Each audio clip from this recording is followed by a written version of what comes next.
आज हम इस वीडियो के माध्यम से फोर्स बल के बारे में बताने वाला हूं कि यह बल कौन सा बला है, कि बल होता क्या है। आज हम इसको बल के बारे में एकदम फुल कॉन्सेप्ट के साथ डिस्कशन करने वाले हैं। तो चलिए अब स्टार्ट करते हैं कि बल होता क्या है।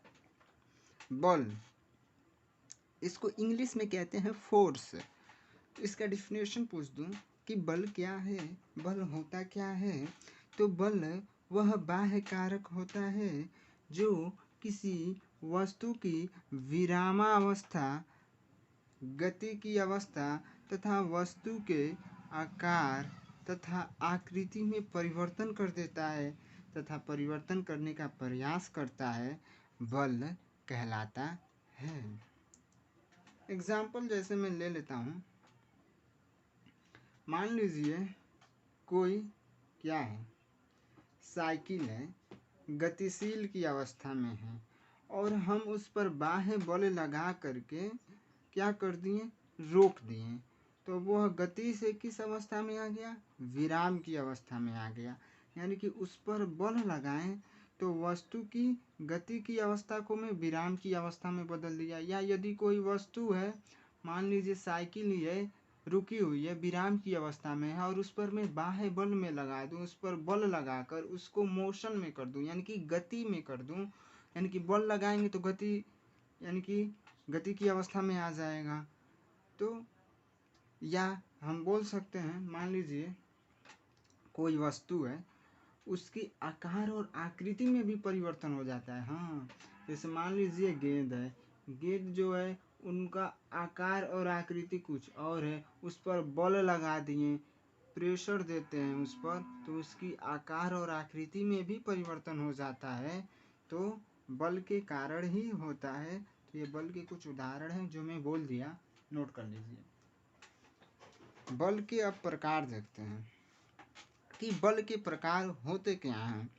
तो बल के प्रकार प्रकृति के आधार पर, प्रकृति में कई प्रकार के बल लगते हैं, तो उन्हीं के आधार पर हम बलों को दो टाइप में डिवीज़न किए हैं, बांटे हैं। पहला हमारा होता है संपर्क बल, कॉन्टेंट फोर्स कहते हैं। संपर्क बल किसे कहते हैं, तो जब दो वस्तुएं संपर्क में हो तो उनके बीच लगने वाले बल को हम संपर्क बल कहते हैं। जैसे घूर्णन बल हो गया, श्यान बल हो गया और प्रत्यास्थता बल हो गया। ये दो वस्तु होंगे और उनके बीच में संपर्क होगा और उनके बीच यदि बल लग रहा है ना, तो उन्हें संपर्क बल कहते हैं। उसके बाद से होता है हमारा दूसरा असंपर्क बल, नॉन कंटेंट फोर्स। तो असंपर्क बल किसे कहते हैं, जब दो वस्तुएं संपर्क में न हों तो उनके बीच लगने वाले बल को असंपर्क बल कहते हैं। जैसे एग्जाम्पल हम देख लेते हैं,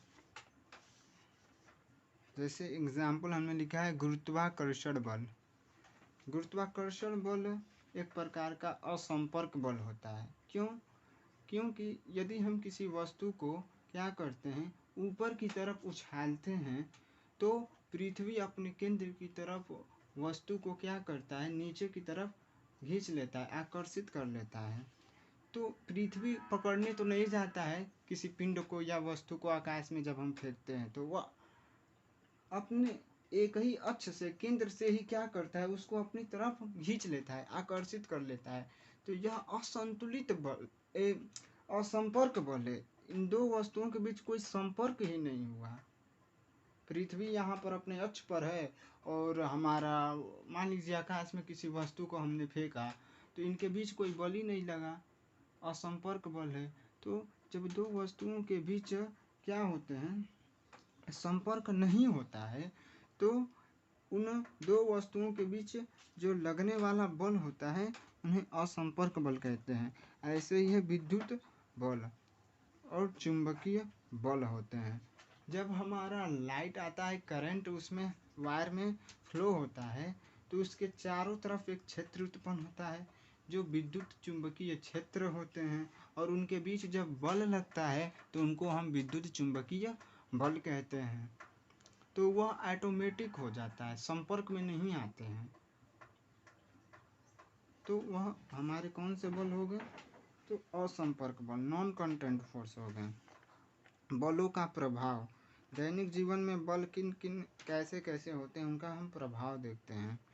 जैसे मान लीजिए जब कोई वस्तु है, ये विराम से मैंने लिखा है गति, यानी कि जब कोई वस्तु विराम की अवस्था में रहती है तो उस पर हम बाह्य बल लगा देते हैं तो वस्तु विराम से गति में बदल जाता है। या यदि कोई वस्तु गति की अवस्था में है तो उस पर हम बल लगा कर रोक दें तो विराम की अवस्था में आ जाएगा।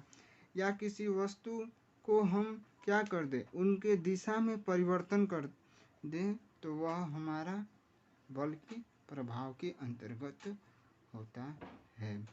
तो आज के लिए इतना ही, बल का पूरा कॉन्सेप्ट मैंने दे दिया। धन्यवाद।